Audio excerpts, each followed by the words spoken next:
Hello friends. तो आज हम एक नए टॉपिक के साथ आए हैं जिसका नाम है 555 टाइमर आईसी, है ना। ये क्या होती है? ये एक आईसी होती है। आईसी का मतलब क्या होता है? Integrated chip. इंटीग्रेटेड चिप का मतलब क्या होता है कि एक इस प्रकार की एक डिवाइस होती है जिसके ऊपर हम एक साथ बहुत सारे कंपोनेंट्स को, ट्रांजिस्टर्स हो गए, डायोड हो गए, रेजिस्टर्स हो गए, इन सबको एक साथ एक बहुत ही स्मॉल एरिया के अंदर हम इंटीग्रेटेड करते हैं, यानी कि उसको एक साथ इम्प्लांट करते हैं। तो इस प्रकार का जो हमारी डिवाइस होती है उसको हम क्या बोलते हैं? आईसी। वो बस एक स्पेस बचाने के लिए हमारी एक डिवाइस है ना। तो ये 555 टाइमर आईसी, ठीक है। ये क्या काम करती है? ये एक ऐसी आईसी है जिसके अंदर हम एक मतलब एक्सटर्नल कैपेसिटर, एक्सटर्नल रजिस्टर का उपयोग करते हुए हम एक निश्चित, है ना, एक इससे हम क्या कर सकते हैं? एक निश्चित टाइम इंटरवल जनरेट कर सकते हैं, है ना। डेफिनेट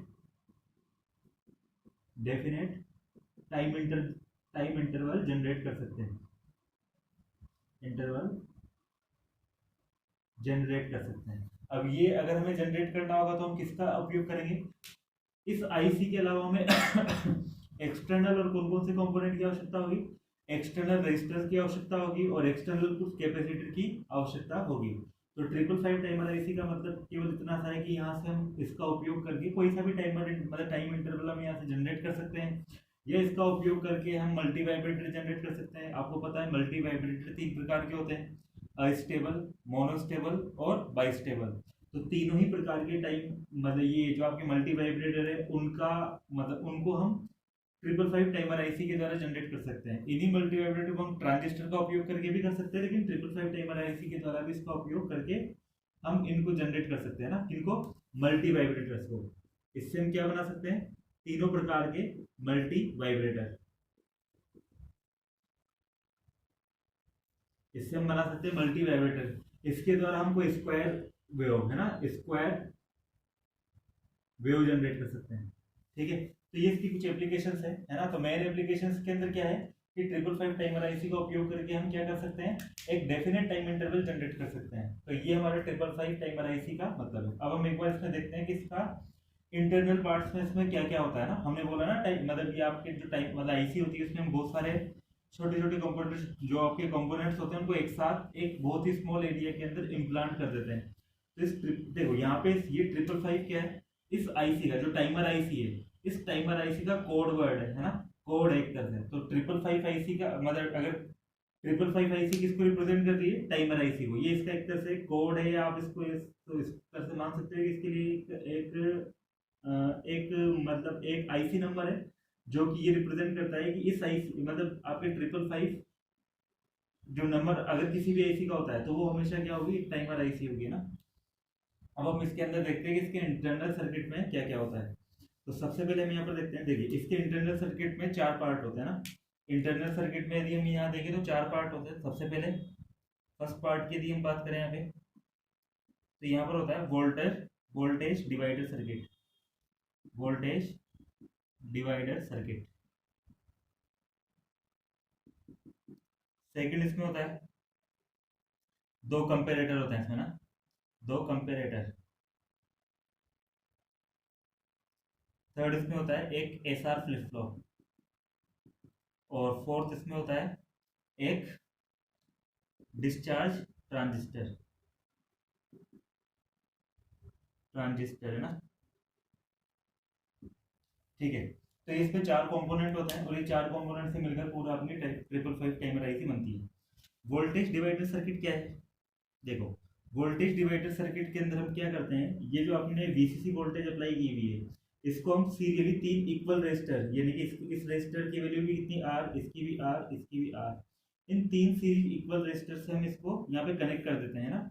मतलब वीसीसी वोल्टेज सप्लाई से हम 3 इक्वल वैल्यू की जो रेजिस्टेंस है या रेजिस्टर्स है उनको सीरियली आपस में कनेक्ट कर देते हैं। और सीरियली आपस में कनेक्ट करने से क्या होगा कि जब इसमें धारा प्रवाहित होगी तो ये वीसीसी वोल्टेज तीनों प्रतिरोध पर इक्वली डिवाइड हो जाएगा। इक्वली डिवाइड कैसे होगा?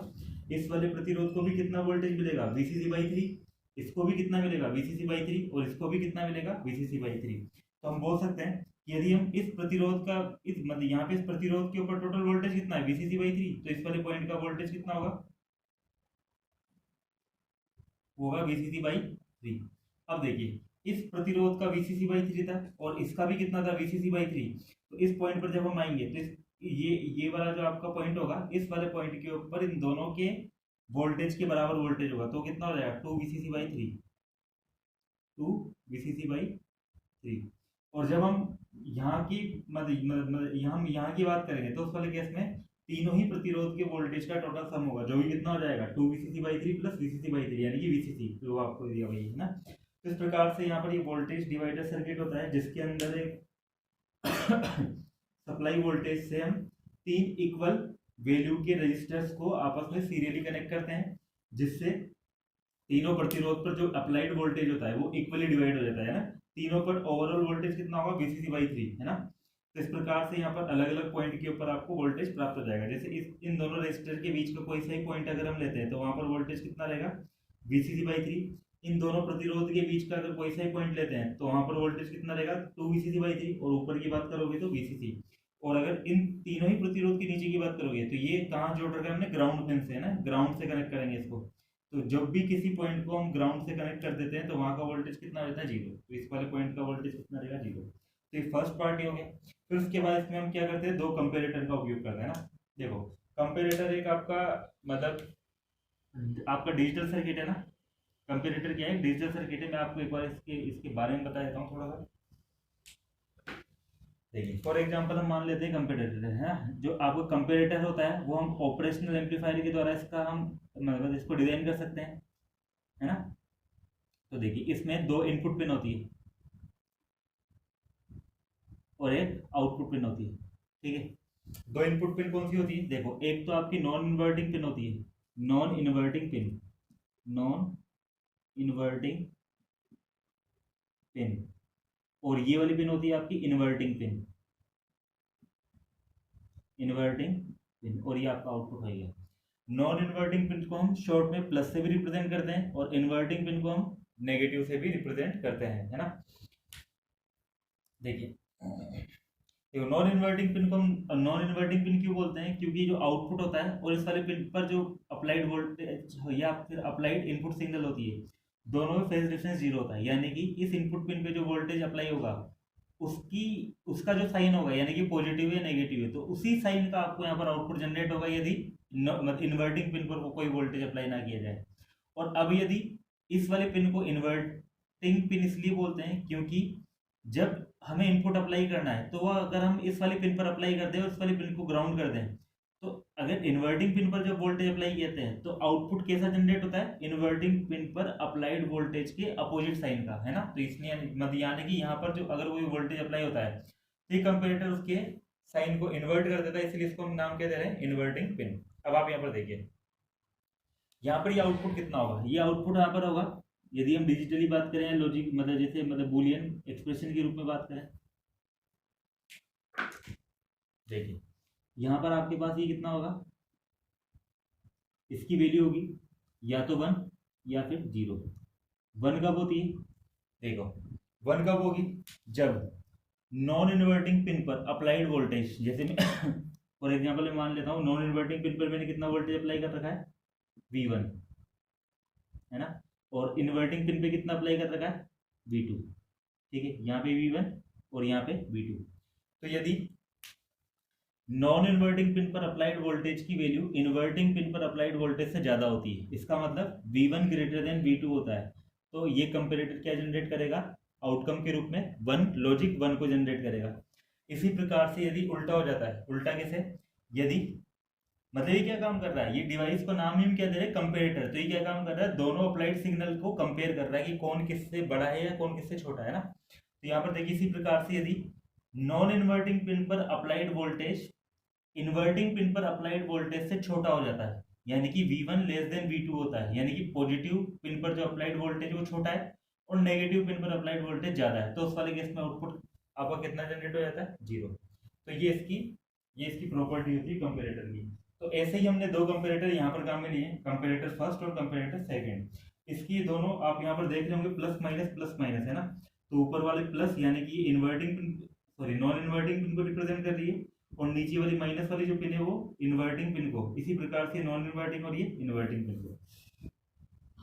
तो यहाँ पर देखिए इन कंपेरेटर, जैसे हम फर्स्ट कंपेरेटर की बात करें तो इसकी जो इन्वर्टिंग पिन है इसको हम सेकंड प्रतिरोध व थर्ड या फर्स्ट या सेकंड प्रतिरोध के बीच वाले पॉइंट से अप्लाई कर देते हैं। देखिए अगर मैं दोनों प्रतिरोध के बीच वाले पॉइंट से अगर इसको कनेक्ट कर रहा हूँ तो इसका मतलब क्या है, इन दोनों प्रतिरोध के बीच में वोल्टेज कितना था 2 VCC/3। तो इस कंपेरेटर के इन्वर्टिंग पिन पर भी कितना वोल्टेज अप्लाई हो जाएगा 2 VCC/3 अप्लाई हो जाएगा। क्यों? क्योंकि दोनों प्रतिरोध के बीच में वोल्टेज डिवाइडर सर्किट के कारण कितना वोल्टेज है 2 VCC/3। तो इस इन्वर्टिंग पिन पे भी कितना वोल्टेज जाएगा 2 VCC/3। और इसकी नॉन इन्वर्टिंग जो पिन है वो नॉन इन्वर्टिंग पिन को हम ओपन रखते हैं और यहाँ पर जो वोल्टेज होता है वो हम एक्सटर्नली अप्लाई करते हैं ना इस ओपेम से। सॉरी ये 5555 जो आपकी टाइमर आई थी इससे बाहर से किसी एक्सटर्नल सिग्नल के द्वारा हम यहाँ पर कोई वोल्टेज अप्लाई करते हैं। इसी प्रकार से कंपेरेटर सेकंड है।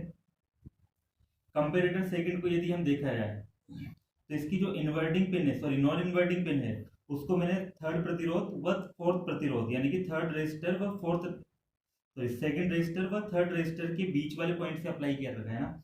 और हमें पता है वोल्टेज डिवाइडर सर्किट के कारण सेकंड मतलब रेजिस्टर व थर्ड रेजिस्टर के बीच के अंदर किसी पॉइंट का वोल्टेज कितना है VCC/3 के बराबर है।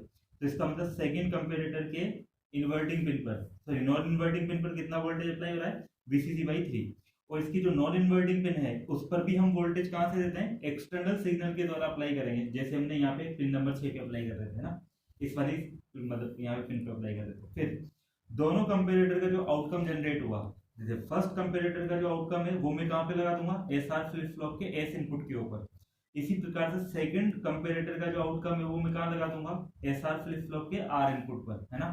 और इस फ्लिप फ्लॉप के अंदर S और R इनपुट पे तो ये लगा दिए और इसके जो आउटकम होंगे, है ना तो थर्ड पार्ट हमारे पास यहाँ पर क्या हो गया, SR फ्लिप फ्लॉप, है ना। तो SR फ्लिप फ्लॉप से यहाँ पर हम कनेक्शन कर देंगे। SR फ्लिप फ्लॉप का जो आउटकम जनरेट होगा Q, उसको मैं कहाँ पे लगा दूंगा, एक डिस्चार्ज ट्रांजिस्टर पे। ये ट्रांजिस्टर किस प्रकार से काम में लिया गया है, कॉमन इमीटर फॉर्म में काम में लिया गया है, क्योंकि मैंने इसकी इमीटर वाली पिन को कॉमन कर रखा है ना, और बेस पर मैंने इनपुट अप्लाई किया हुआ है। तो यानी कि ये जो ट्रांजिस्टर है कॉमन इमीटर ट्रांजिस्टर के अंदर यानी CE, ये आपके क्या यहाँ पर जो इसका कॉन्फ़िगरेशन है वो कौन सा है, कॉमन इमीटर मतलब कॉन्फ़िगरेशन है। इस मतलब कॉमन इमीटर कॉन्फ़िगरेशन के बेस पर इस SR फ्लिप फ्लॉप के आउटपुट को मैं लगा दूंगा, है ना। तो ये ट्रांजिस्टर क्या कहलाता है, डिस्चार्ज ट्रांजिस्टर। ये डिस्चार्ज ट्रांजिस्टर की और इसका जो कलेक्टर वाली जो पिन होती है ना, ये इसकी इमीटर पिन हो गई, ये इमीटर हो गया, ये बेस हो गया और ये कलेक्टर हो गया, ठीक है। तो इस ट्रांजिस्टर का जो कलेक्टर होता है उस पर हम क्या अप्लाई कर देते हैं, एक्सटर्नल कैपेसिटर अप्लाई करते हैं, और वो और ये ट्रांजिस्टर क्या काम करवाता है, उस एक्सटर्नल कैपेसिटर को डिस्चार्ज पाथ उपलब्ध करवाता है। तो ये बाकी जब हम इसकी एप्लीकेशन यूज करेंगे ना, इस जब 555 टाइमर ऐसे से हम इसके लिए अस्टेबल मतलब मल्टी वाइब्रेटर बनाएंगे, तब हम देखेंगे कि 7th पिन का उपयोग किस प्रकार से किया जाता है। इस 7th पिन को हम जोड़ेंगे एक्सटर्नल कैपेसिटर से, और एक्सटर्नल कैपेसिटर से जोड़ेंगे तो ये एक्सटर्नल कैपेसिटर, ये ट्रांजिस्टर क्या काम करेगा, उस एक्सटर्नल कैपेसिटर को डिस्चार्ज पाथ प्रोवाइड करवाएगा, है ना, डिस्चार्जिंग पाथ प्रोवाइड करवाएगा। एक मिनट,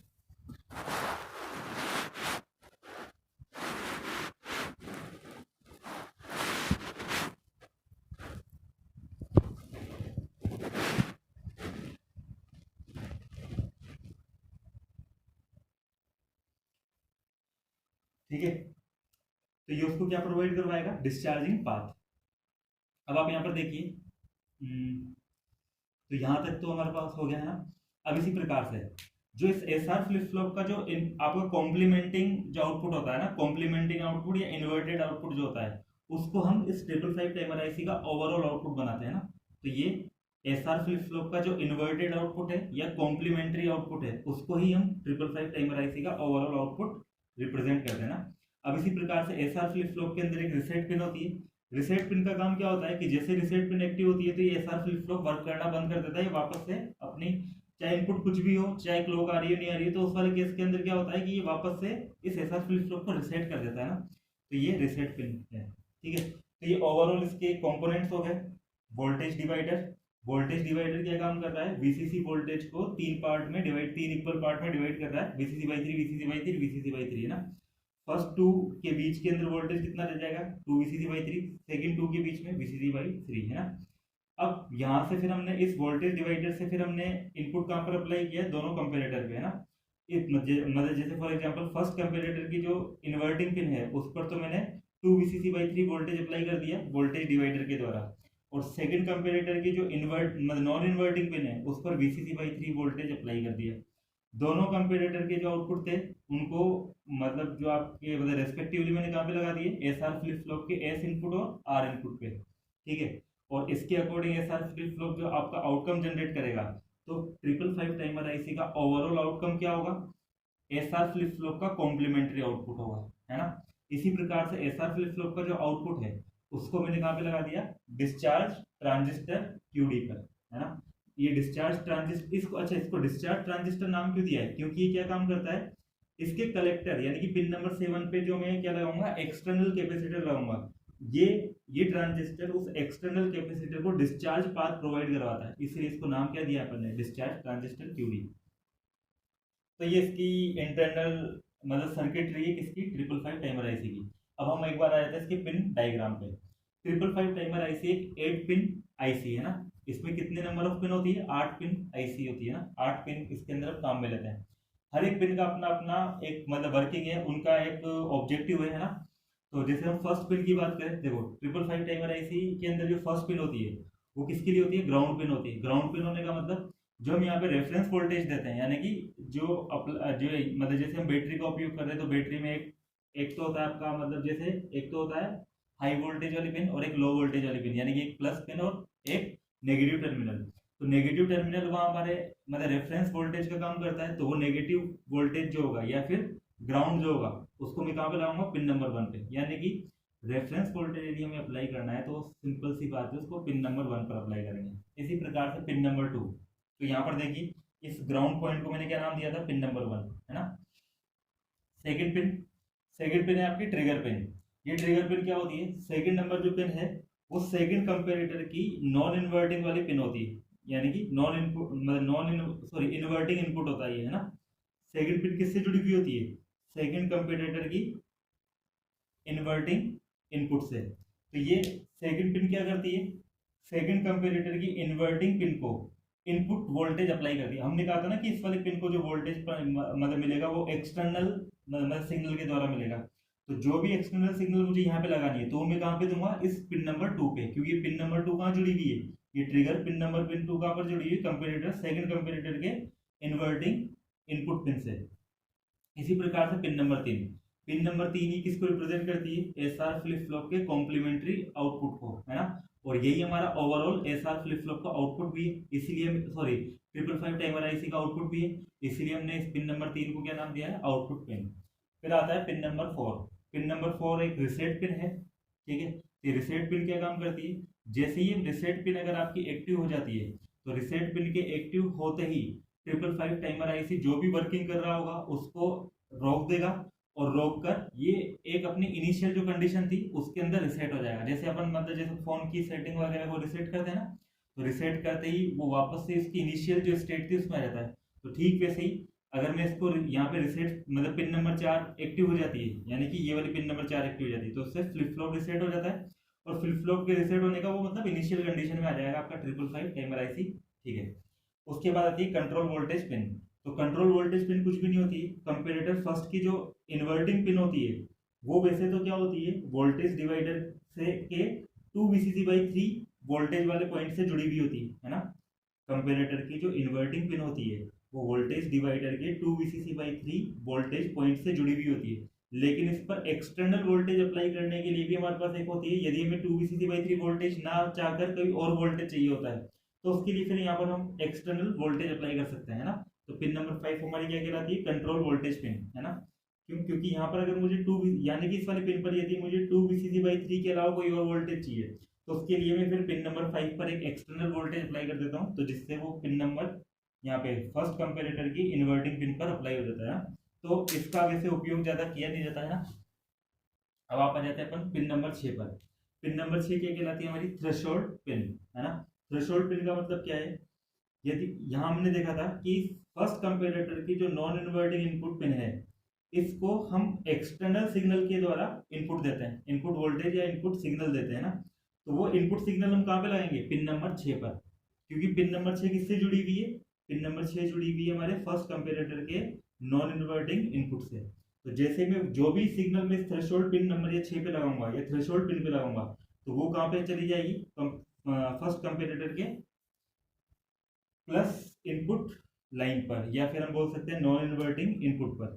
ठीक है, उसके बाद बात करते हैं हम डिस्चार्ज पिन। तो ये क्या होता है, हमें पता है कि एसआर फ्लिप फ्लॉप का जो आउटपुट होता है क्यू, वो एक ट्रांजिस्टर से जुड़ा होता है, और उस ट्रांजिस्टर का जो कैपेसिटर वाला जो पॉइंट होता है, या कैपेसिटर वाला जो टर्मिनल होता है, सॉरी मतलब कलेक्टर वाला जो आपका मतलब टर्मिनल होता है, ये कलेक्टर टर्मिनल ही क्या कहलाती है, डिस्चार्ज पिन नंबर 7 कहलाती है।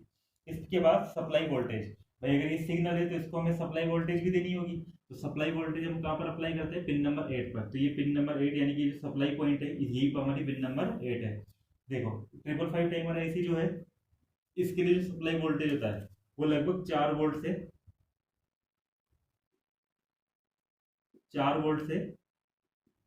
लगभग 16 वोल्ट तक हम इसके ऊपर अप्लाई कर सकते हैं, है ना। 4 से 16 वोल्ट के बीच में हम इस पर वोल्टेज अप्लाई कर सकते हैं। ठीक है, जनरली जब हम 555 टाइमर आईसी का उपयोग करते हैं तो हम पिन नंबर 4 और पिन नंबर 5 का उपयोग नहीं करते हैं, है ना। ना तो हम पिन नंबर 4 का उपयोग करते हैं, ना ही पिन नंबर 5 का जनरली हम कोई उपयोग नहीं होता है ना। इसीलिए हम क्या काम करते हैं, पिन नंबर 4 को तो देखो रिसेट ये एक्टिव लो पिन है, तो मैं क्या चाहूंगा कि ये रिसेट ना हो, क्योंकि अगर रिसेट पिन एक्टिव हो जाएगी तो यहाँ पे कोई ऑपरेशन ही परफॉर्म नहीं होगा, ये हमेशा अपनी इनिशियल कंडीशन में रहेगा। तो इस पिन को इनएक्टिव करने के लिए मैं इसको पिन नंबर 8 से जोड़ के वीसीसी से जोड़ देता हूँ, है ना, यानी कि सप्लाई वोल्टेज से जोड़ दूंगा। पिन नंबर 4 को पिन नंबर 8 से जोड़ के सप्लाई वोल्टेज वीसीसी से जोड़ देंगे, क्योंकि पिन नंबर 8 पे क्या लगनी थी, सप्लाई वोल्टेज लगनी थी। तो मैं इस पिन नंबर 4 को किससे शॉर्ट कर दूंगा, पिन नंबर 8 से। और जो पिन नंबर 5 है, इस पिन नंबर 5 मतलब 5 पर मैं क्या काम कर दूंगा, एक एक्सटर्नल लो वोल्टेज का जो कैपेसिटर होता है, लो वैल्यू कैपेसिटर से जोड़कर इसको ग्राउंड कर देंगे, है ना। तो पिन नंबर 5 का को हम किस तरह से काम में लेते हैं, इस पिन नंबर 5 पर हम कुछ भी नहीं करेंगे, इस पिन नंबर 5 पर यहाँ क्या काम करेंगे, हम एक स्मॉल वैल्यू का कैपेसिटर लेंगे, वो यहाँ पर जोड़ देंगे और कैपेसिटर की दूसरी पिन को ग्राउंड कर देंगे, है ना। तो इस प्रकार से हमारे पास ये पिन नंबर 4 और पिन नंबर 5 का हम बाय डिफॉल्ट ये कनेक्शन करते हैं, और बाकी पिन का फिर अब हम एप्लीकेशन के अकॉर्डिंग यूज करते हैं ना। तो ये हमारा इसका बेसिक है 555 टाइमर आईसी का। इसमें ये इसका इंटरनल सर्किट हमने देखा, इसकी पिन डायग्राम देखा हमने, इसका एप्लीकेशन देखी कि क्या इसका उपयोग किसके लिए किया जाता है, डेफिनेट टाइम इंटरवल को जनरेट करने में इसका उपयोग किया जाता है। और वो कैसे करेंगे, हम एक्सटर्नल कैपेसिटर और रेजिस्टर का उपयोग करके स्क्वायर वेव को हम यहाँ पे जनरेट कर सकते हैं। जितने ही मल्टी वाइब्रेटर्स है, चाहे वो मोनोस्टेबल हो, बाइस्टेबल हो, चाहे अनस्टेबल मल्टी वाइब्रेटर हो, तीनों ही प्रकार के मल्टी वाइब्रेटर हम 555 टाइमर आईसी के द्वारा जनरेट कर सकते हैं। तो ये इसका ओवरव्यू है। तो अब नेक्स्ट क्लास में हम मिलेंगे 555 टाइमर आईसी का उपयोग करते हो अस्टेबल मल्टी वाइब्रेटर को डिजाइन करेंगे। तो तब तक के लिए थैंक यू।